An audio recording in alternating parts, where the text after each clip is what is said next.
বন্ধু বান্ধৱীসকলক শুভেচ্ছা জনাই মোৰ ভিডিঅ'টো আৰম্ভ কৰিলোঁ। আপোনালোকে ভালে আছে নহয়? ময়ো ভালে আছোঁ। এইকেইদিন সদায় বিহু চাই আছোঁ। ৰাতিপুৱা যাওঁ, আবেলিও যাওঁ, সন্ধিয়া যাওঁ, ব্যস্ত হৈ আছোঁ আৰু ঘৰত নাতি ল'ৰা আহিছে, নাতি ল'ৰাক লৈও ব্যস্ত হৈ আছোঁ। বিহু বুলি আহিছে আৰু ঘৰত বহুত দিন অহা নাছিল। এইবাৰ আহি পেলাই ভাল লাগিল নাতি ল'ৰা অহাৰ বাবে। ঘৰটো এইকেইদিন অলপমান মানে ফূৰ্তি হৈ আছে আৰু তাৰপিছত আৰু বিহু চাই পেলাই খুব ভাল লাগি আছে আৰু এই ভিডিঅ'টো মই যোৱাকালি আৰু এবাৰ বনাইছিলোঁ। বনাই পেলাই আপলোড কৰিলোঁ, কিন্তু আপলোড কৰাৰ পিছত মইতো চোৱা নাছিলোঁ। তাৰপিছত আজি চাওঁ কপিৰাইট হৈ আছে। কপিৰাইট হোৱাৰ বাবে আৰু ভিডিঅ'টো মই ডিলিট কৰি দিলোঁ। তাৰপিছত আকৌ মই যিবিলাক ভিডিঅ'বিলাক বনোৱা আছিল সেইবিলাকো আকৌ হেৰি হ'ল, মানে ডিলিট কৰি দিলোঁ। যিহেতু বেছি মানে ভিডিঅ' হ'লে আৰু এই মোবাইলটোৱে মানে হেং মাৰে, সেইবাবে ভিডিঅ'বিলাক ডিলিট কৰি দিলোঁ। সেইবাবে নতুনকৈ বনাব নোৱাৰিলোঁ। সেইটো ভিডিঅ'কে এনেকৈ মানে অলপমান বনাবলৈ চেষ্টা কৰি আছোঁ। কথাখিনি গোটেইখিনি ডিলিট কৰি দিলোঁ। এতিয়া কথাখিনিও নোহোৱা হ'ল। তাৰপিছত বেছি ভাল নহ'ব আৰু ভিডিঅ'টো এনেকৈ মানে এতিয়া যিখিনি হয় সেইখিনিয়ে হ'ব আৰু উপায় নাই। কি কৰিম আৰু বান্ধৱীবোৰৰ লগত হেৰি কৰিলোঁ, ফূৰ্তি কৰিলোঁ, বান্ধৱীহঁতৰ লগত লগ পালোঁ, বান্ধৱীবোৰৰ লগত হাঁহিলোঁ, ফূৰ্তি কৰিলোঁ। কিন্তু কথাবিলাক ডিলিট কৰি দিব লগা হোৱাৰ বাবেই মোৰো মানে বেয়া লাগিছে। যিহেতু মই মানে আগৰ ভিডিঅ'টো এইটো মানে অলপমান বনাই আছোঁ। যোৱাকালিৰ যিটো ভিডিঅ' বনাইছিলোঁ সেইটোকে বান্ধৱীহঁতৰ লগত খুব ভাল লাগিল আৰু কথা পাতি আপোনালোকে কথাবিলাক শুনিলে হয়তো ভাল পালেহেঁতেন বান্ধৱীৰ কথাবিলাক, কিন্তু উপায় নাই আৰু নতুনকৈ আৰু বনালোঁ ভিডিঅ'টো। এইকেইদিন বিহু বুলি আৰু বান্ধৱীহঁতকো লগ পাই আছোঁ, ফূৰ্তি কৰি আছোঁ আৰু কিন্তু বিহুটো গ'লে আকৌ মনটো আৰু বেয়া লাগিব আৰু এইটো হৈছে কোচ ৰাজবংশী জনগোষ্ঠীৰ নৃত্য। এইটো নৃত্যটো হৈ আছে, গানটোও আছিল, কিন্তু মোৰ ডিলিট কৰি দিব লগা হ'ল। ময়ে বাৰু অলপমান এনেই গান গাই দিছোঁ আৰু নচোৱাকৈ, যিহেতু গানবিলাক নচোৱাকৈ মই গাব নোৱাৰোঁ। কিন্তু যি 2 লাইনমান মনত থাকে তাকে মই বেলেগ এটি গান গাই দিছোঁ। ইটো গানৰ লগত কিন্তু নৃত্যটো নহয়, মই এনেই অলপমান দুহাৰীমান গান গাই দিছোঁ আৰু ভাল কৰিয়া বাজাও ৰে দতৰা, কমলা সুন্দৰী নাচে, কমলা সুন্দৰী নাচন দেখিয়া আলিয়া জালিয়া পৰে, ভাল কৰিয়া বাজাও ৰে দতৰা, কমলা সুন্দৰী নাচে, কমলা সুন্দৰী নাচন দেখিয়া আলিয়া জালিয়া পৰে, ভাল কৰিয়া বাজাও ৰে দতৰা, কমলা সুন্দৰী নাচে। এইবাৰ 3খন বিহুতলীত বিহু চালোঁ। অন্যবাৰ দুখন বিহুতলীত চাওঁ। এখন বিহুতলী একেবাৰে আমাৰ ঘৰৰ ওচৰতে হয় আৰু এখন বিহুতলী ঘৰৰ পৰা 1 কিলোমিটাৰমান দূৰত হয়। সেইখন গান্ধী মৈদানত, তাতে জুবিন গাৰ্গ আহিছিল, তেওঁক চাব গ'লোঁ। কিন্তু মানে বৰষুণ আহিছিল, খুব বৰষুণৰ কাৰণে মানুহবোৰৰ অৱস্থা নাইকিয়া হৈছে। তথাপিও মই শেষৰ দিনাখন চালোঁ আৰু গ'লোঁ এদিন। তাৰপিছত আকৌ আমাৰ ঘৰৰ ওচৰত চালোঁ 2 দিন। তাৰপিছত আৰু এখন বেলেগ বিহুতলীত চালোঁ এদিন। সেনেকৈ বিহু চাই আছোঁ। নয়ন নীলিমো আহিছিল নেকি এখন বিহুতলীত, কিন্তু তেওঁক মই দেখা পোৱা নাই, অহা বুলি শুনিছোঁ আৰু এতিয়া আৰু হ'ব বিহু। কিন্তু এই বতৰৰ অৱস্থা বেয়া, তাৰোপৰি ঘৰৰ পৰা অলপমান দূৰ হয়। সেইবাবে আকৌ বৰ্তমান সময়ত মই টোপনিও ক্ষতি কৰিব নোৱাৰোঁ বেছি। টোপনি ক্ষতি কৰি থাকিলে মানে গোটেই কিবা দিনটো টোপনি লাগি থাকে আগৰ নিচিনা এতিয়া মানে দেহাত আৰু বল শক্তি নোহোৱা হৈছে। আগতে যেনেকুৱা আছিলোঁ এতিয়া আৰু দেহাৰ আৰু মানে বল শক্তি কমি গৈছে। সেইবাবে এতিয়া কষ্টও কৰিব নোৱাৰোঁ, টোপনিও ক্ষতি কৰিব নোৱাৰোঁ বা যিকোনো কামেই আৰু বেছিকৈ কৰিব নোৱাৰোঁ।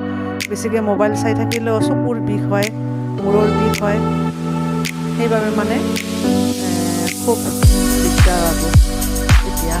কিন্তু কি কৰিব, উপায় নাই আৰু সময়ৰ লগত মানে তাল মিলাই চলিবই লাগিব। যিটো কৰিলে বেছিকৈ কৰিলে অসুবিধা হয় সেইটো আৰু কৰিব নালাগিব। মোবাইল মানে চাব নোৱাৰোঁ বেছিকৈ। মোবাইল চালে আগতেতো মোৰ মোবাইল চোৱা এইবিলাক পৰীক্ষাকে নাছিল।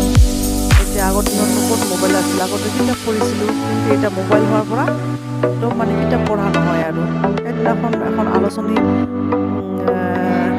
অসমীয়া সাহিত্য সংস্কৃতি মঞ্চৰ এখন আলোচনী উদ্বোধন হৈছে, সেইখনকে মই সম্পূৰ্ণকৈ পঢ়া নাই।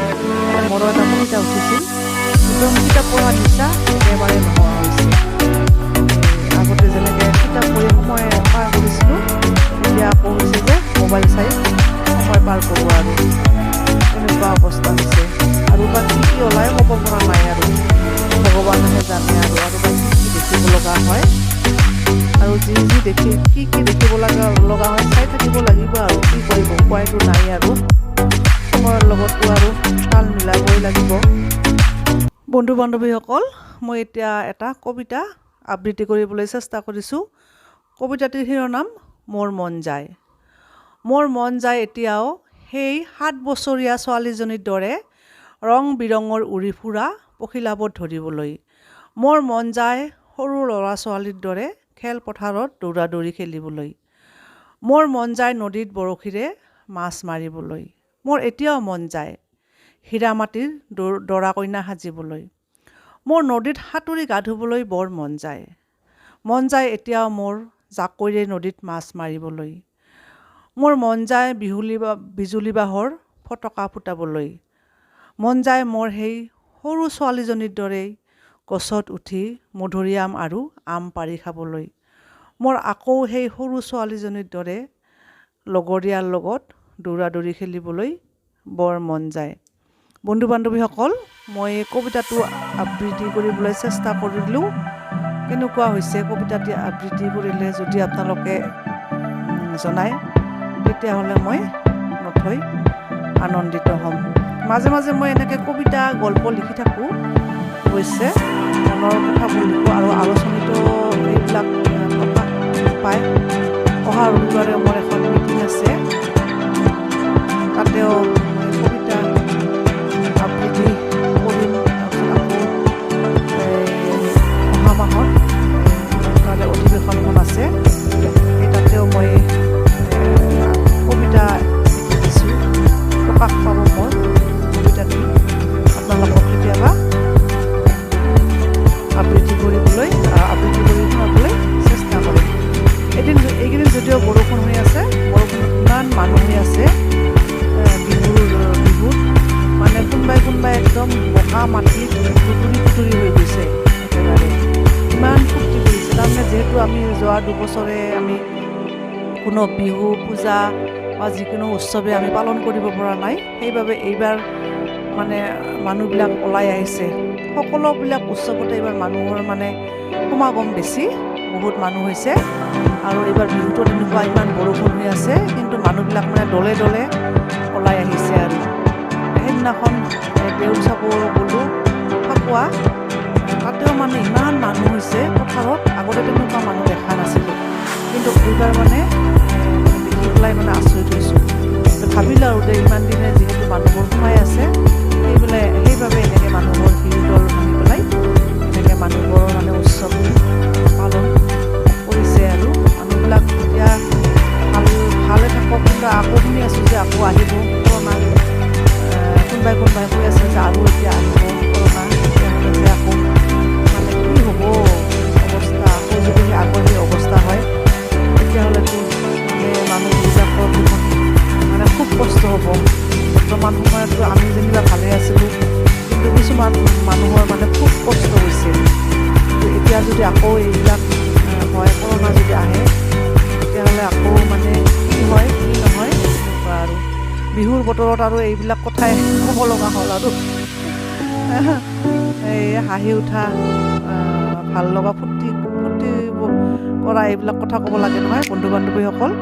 কিন্তু আকৌ বিহুৰ সময়তো আকৌ মই এইবিলাক পৰিস্থিতিৰ কথা ভৱিষ্যতৰ কথা কৈ আছোঁ। আমি বৰ্তমানটো উপভোগ কৰিব লাগে, ভৱিষ্যতৰ কথা আৰু চিন্তা কৰি কি হ'ব, যি হয় হ'ব আৰু নহয়নে বন্ধু বান্ধৱীসকল। এদিন আৰু আমি ৰং ৰইচ কৰিলোঁ, সকলোৱে হয়তো এনেকৈ ফূৰ্তি কৰিছে আমাৰ নিচিনাকৈ। যিটো বিহু আমাৰ ৰঙালী উৎসৱ, ৰঙৰ উৎসৱ আমাৰ ৰঙালী বিহু, এইটো আমি আকৌ হাঁহি আনন্দ ফূৰ্তি কৰিব লাগে। আচলতে জীৱনটো হাঁহি ফূৰ্তি কৰি থাকিব লাগে, দুদিনীয়া যিহেতু জীৱন আৰু ফূৰ্তি কৰি থাকিব লাগে, হাঁহি থাকিব লাগে। এতিয়া ফূৰ্তি কৰি আছোঁ, হাঁহি আছোঁ, মানে কেতিয়া কি হয় মানে ঠিক নাই। সেইবাবে আমি ভালে থকা দিনকেইটা আৰু হাঁহি ফূৰ্তি কৰি থাকিব লাগে। আৰু যিমানে বেয়া দিন নহওক কিয় আৰু হাঁহি ফূৰ্তিকে থাকিব লাগে আৰু আমাতকৈ আৰু ধৰক কিমান আৰু বেয়া পৰিস্থিতিৰ মাজত আছে কিছুমান মানুহ, আমিতো ভালেই আছোঁ। সেইবাবে আৰু মনৰ জোৰ ৰাখিব লাগে আৰু আমি মানুহবিলাক থকা দিনকেইটা আনন্দকে থাকিব লাগে, ফূৰ্তিকেও থাকিব লাগে আৰু মোৰ মতে। আমি কি ভাবে ক'ব নোৱাৰোঁ, কিন্তু মই সেইটোৱে ভাবোঁ আৰু যে আপুনি মানুহজন বুঢ়া হওক বয়স হওক কোনো কথা নাই, আপুনি মনটো সদায় মানে ডেকা কৰি ৰাখিব, মনটো ডেকা কৰি ৰাখি পেলাই হাঁহি ফূৰ্তি কৰি থাকিব লাগে। আৰু বয়সটো হ'বই, বয়স হ'ব কথা নাই, কিন্তু মনটো আপুনি সৰু কৰক, মনটো সৰু কৰি পেলাই হাঁহি ফূৰ্তি কৰি থাকক, সকলোৰে লগত ভালকৈ হাঁহি ফূৰ্তি কৰি পেলাই কথা পাতক। মইতো তেনেকুৱাই আৰু মই মানে হাঁহি ফূৰ্তি কৰি থাকোঁ, আনন্দ কৰি থাকোঁ। যিমানে যি নহওক কিয় মোৰ মতে থকা দিনকেইটা আনন্দ কৰি থাকিব লাগে। বন্ধু বান্ধৱীসকল, মোৰ ভিডিঅ'টো আজিলৈ ইমানতে শেষ কৰিলোঁ। যদি ভিডিঅ'টো ভাল লাগে তেতিয়াহ'লে আপোনালোকে লাইক, কমেণ্ট আৰু শ্বেয়াৰ কৰি মোক উৎসাহিত কৰিব বুলি আশা কৰিলোঁ। বন্ধু বান্ধৱীসকল, আপোনালোকক নমস্কাৰ জনালোঁ।